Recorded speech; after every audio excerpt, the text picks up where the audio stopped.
അസ്സലാമലൈക്കും. Welcome back to our channel. ഇന്ന് ഞാൻ ഉണ്ടാക്കാൻ പോകുന്നത് ഒരു അടിപൊളി അച്ചാറാണ്. കടുമാങ്ങ അച്ചാറാണ് ഇന്ന് കാണിച്ചു തരാൻ പോകുന്നത്. കാലങ്ങളോളം കേടാകാതെ ഇരിക്കുന്ന ഒരു അച്ചാറാണ് ഇന്ന് കാണിച്ചു തരാൻ പോകുന്നത്. അപ്പോൾ ഒട്ടും താമസിപ്പിക്കുന്നില്ല, നമുക്ക് വീഡിയോയിലോട്ട് പോകാം.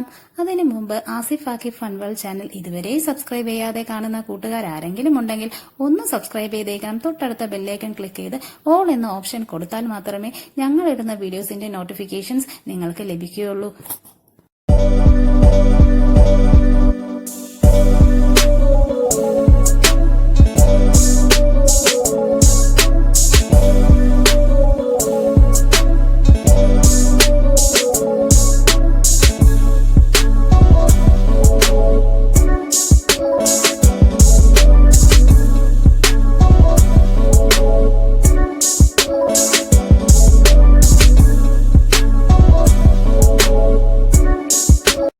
ഇതിനു വേണ്ടിയിട്ട് ഞാനൊരു 4 വലിയ ഫ്രഷ് മാങ്ങ എടുത്തിട്ടുണ്ട്. അത് നന്നായിട്ട് കഴുകി എടുത്തിട്ടുള്ളതാണ്. അച്ചാറിന് വേണ്ടി എപ്പോഴും നല്ല ഫ്രഷ് മാങ്ങ എടുക്കുന്നതായിരിക്കും എപ്പോഴും നല്ലത് കേട്ടോ. അപ്പൊ ഞാനിവിടെ 4 വലിയ സൈസ് ഫ്രഷ് ആയിട്ടുള്ള മാങ്ങ കഴുകി എടുത്തിട്ടുണ്ട്.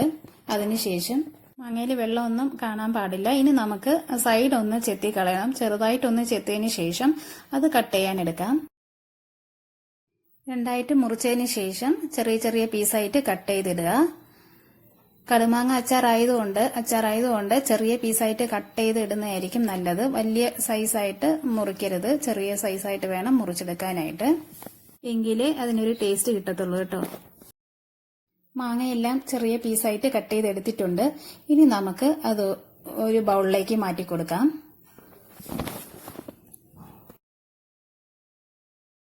ഇനി നമുക്ക് ഇതിനകത്ത് ആവശ്യത്തിന് ഉപ്പും ചേർത്ത് നന്നായിട്ട് മിക്സ് ചെയ്തതിന് ശേഷം ഒരു മണിക്കൂർ റെസ്റ്റ് ചെയ്യാൻ വെക്കാം.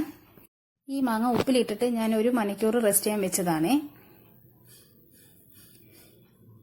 ദേ നോക്കിക്കേ, 1 മണിക്കൂർ കഴിഞ്ഞതിന് ശേഷം മാങ്ങയുടെ വെള്ളമൊക്കെ അതോ വന്നിട്ടുണ്ട് കണ്ടോ. ഈ വെള്ളം എടുത്ത് നമുക്ക് ആദ്യം ഒന്ന് മാറ്റി വെക്കാം. അപ്പൊ ഞാനൊരു പാത്രത്തിൽ അത് ഒഴിച്ചു വെക്കുകയാണേ. മാറ്റി വെച്ചതിന് ശേഷം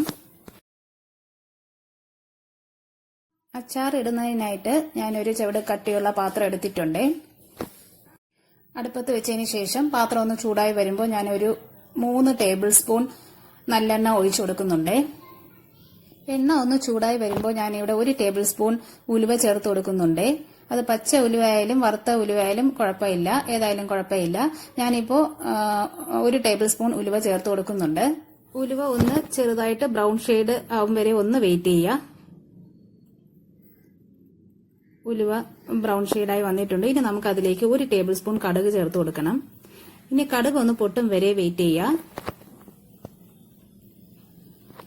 കടുക് നന്നായിട്ട് പൊട്ടി വന്നിട്ടുണ്ട്. ഇനി നമുക്ക് അതിലേക്ക് വെളുത്തുള്ളി ചേർത്ത് കൊടുക്കണം. ഇപ്പൊ ഞാനിവിടെ 2 വെളുത്തുള്ളി ചെറുതായിട്ട് അരിഞ്ഞത് ചേർത്ത് കൊടുക്കുകയാണ്. 2 വെളുത്തുള്ളി ചെറുതായിട്ട് അരിഞ്ഞു വെച്ചത് ചേർത്ത് കൊടുക്കുന്നുണ്ട്. അതിനുശേഷം നന്നായിട്ട് അതൊന്ന് ഇളക്കി കൊടുക്കണം. നല്ലതുപോലെ ഇളക്കി കൊടുത്തതിന് ശേഷം വെളുത്തുള്ളി ഒന്നും ചൂടായി വരുമ്പോഴത്തേക്കും അതിലേക്ക് ഒരു വലിയ കഷ്ണം ഇഞ്ചി അരിഞ്ഞു വെച്ചത് അതിലേക്ക് ചേർത്ത് കൊടുക്കുന്നുണ്ട്. അതിനുശേഷം നന്നായിട്ട് അതും കൂടി ഒന്ന് ഇളക്കി കൊടുക്കുക. നല്ലതുപോലെ ഇളക്കി കൊടുത്തതിന് ശേഷം ഒരു 4 പച്ചമുളക് നാലായിട്ട് കട്ട് ചെയ്ത് അതിലേക്ക് ചേർത്ത് കൊടുക്കുന്നുണ്ട്. ആവശ്യത്തിന് കറിവേപ്പിലയും ചേർത്ത് നല്ലതുപോലെ ഒന്ന് മൂപ്പിച്ചെടുക്കുക. ഒരു ബ്രൗൺ കളറാവും വരെ ഒന്ന് എല്ലാം കൂടി ഒന്ന് മൂപ്പിച്ചെടുക്കുക. നല്ലതുപോലെ ഇളക്കി കൊടുക്കുക. അപ്പോൾ വെളുത്തുള്ളിയൊക്കെ നല്ലതുപോലെ ബ്രൗൺ കളറായി വരുന്നുണ്ട് കണ്ടോ. വെളുത്തുള്ളിയൊക്കെ നല്ലതുപോലെ ബ്രൗൺ ഷെയ്ഡായി വരുന്നുണ്ട്. ഇനി നമുക്ക് ഇതിലേക്ക് പൊടികളെല്ലാം ചേർത്ത് കൊടുക്കണം. 1/2 ടേബിൾ സ്പൂൺ മഞ്ഞൾപ്പൊടി ചേർത്ത് കൊടുക്കണം. മഞ്ഞൾപ്പൊടി ഇട്ട് കൊടുത്ത് നല്ലതുപോലെ ഇളക്കിയതിനു ശേഷം ഒരു 4 ടേബിൾ സ്പൂൺ മുളക് പൊടി ചേർത്ത് കൊടുക്കണം.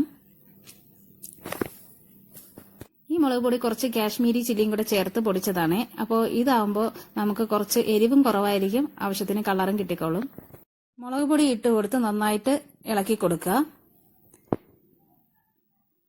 നല്ലതുപോലെ ഇളക്കി കൊടുത്തതിന് ശേഷം നമുക്ക് ഇതിലേക്ക് ചേർത്ത് കൊടുക്കണം ഒരു 1.5 ടേബിൾ സ്പൂൺ കായപ്പൊടിയാണ്. അപ്പോൾ ഞാനിവിടെ ഒരു 1.5 ടേബിൾ സ്പൂൺ കായപ്പൊടി ചേർത്ത് കൊടുക്കുന്നുണ്ട്. കൂടെ തന്നെ 1 ടേബിൾ സ്പൂൺ കടുക് വറുത്ത് പൊടിച്ചത് കൂടി ചേർത്ത് കൊടുക്കുന്നുണ്ട്. എന്നിട്ട് നന്നായിട്ട് ഇളക്കി കൊടുക്കുക. അതുപോലെ ഇളക്കി കൊടുക്കുക. പൊടികളെല്ലാം ഒന്ന് മൂത്ത് വന്നതിന് ശേഷം നമുക്ക് ആദ്യം നമ്മൾ മാറ്റിവെച്ച വെള്ളമില്ലേ, മാങ്ങയുടെ വെള്ളം, അത് ഇതിലേക്ക് ഞാൻ ചേർത്ത് കൊടുക്കുന്നുണ്ട്. മാങ്ങയുടെ വെള്ളം ചേർത്ത് കൊടുക്കുന്നുണ്ട്. ചേർത്ത് കൊടുത്ത് നന്നായിട്ട് അതൊന്ന് ഇളക്കിയെടുക്കുക. എല്ലാം കൂടി ഒന്ന് ഇളക്കിയെടുക്കുക. അതിനുശേഷം ഒരു 1.5 ടേബിൾ സ്പൂണോളം വിനാഗിരി ചേർത്ത് കൊടുക്കണം. അപ്പോൾ ഞാനിപ്പോ ഒരു 1.5 ടേബിൾ സ്പൂൺ വിനാഗിരി ചേർത്ത് കൊടുത്ത് നന്നായിട്ട് മിക്സ് ചെയ്തെടുക്കുന്നുണ്ട്.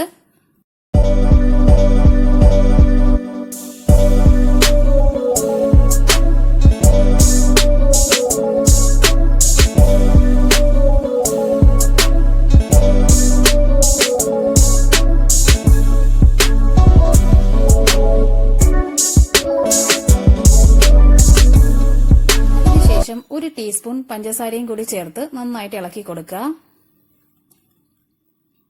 നന്നായിട്ട് ഇളക്കി കൊടുത്തതിന് ശേഷം നമുക്ക് ഇതിലേക്ക് നമ്മൾ എടുത്തു വെച്ച മാങ്ങ അതിലേക്ക് ചേർത്ത് കൊടുക്കാം. ഈ സമയത്ത് തീ കുറച്ചിട്ട് വേണം മാങ്ങ ഇട്ട് കൊടുക്കാനായിട്ട്. സിമ്മിലാക്കിയിട്ട് വേണം മാങ്ങ ഇട്ട് കൊടുക്കാനായിട്ട്. ഇല്ലാന്നുണ്ടെങ്കിൽ അടിയിൽ പിടിക്കും. അതുകൊണ്ട് തീ കുറച്ച് വെച്ചിട്ട് വേണം, സിമ്മിലാക്കിയിട്ട് വേണം മാങ്ങ ഇട്ട് കൊടുക്കാനായിട്ട്. ഈ സമയത്ത് തന്നെ ഉപ്പ് ഉണ്ടോ എന്ന് നോക്കുക. ഇല്ലാന്നുണ്ടെങ്കിൽ ആവശ്യത്തിന് ഉപ്പും ചേർത്ത് നന്നായിട്ട് അതൊന്ന് ഇളക്കിയെടുത്തിട്ട് മാങ്ങ അച്ചാർ, നല്ല കടുമാങ്ങ അച്ചാർ റെഡിയായി വന്നിട്ടുണ്ട്. അപ്പോൾ എല്ലാവർക്കും ഇഷ്ടപ്പെട്ടെന്ന് വിചാരിക്കുന്നു. വീഡിയോ ഇഷ്ടപ്പെട്ടിട്ടുണ്ടെങ്കിൽ ലൈക്ക് ചെയ്യുക, ഷെയർ ചെയ്യുക, സബ്സ്ക്രൈബ് ചെയ്യുക, കമന്റ് ചെയ്യുക. എല്ലാവരും ഒന്ന് സപ്പോർട്ട് ചെയ്തേക്കണേ. ഇൻഷാല്ലാ ഇനിയും മറ്റൊരു വീഡിയോ ആയിട്ട് വരുന്നവരെ tata, bye bye, see you, thanks for watching, by.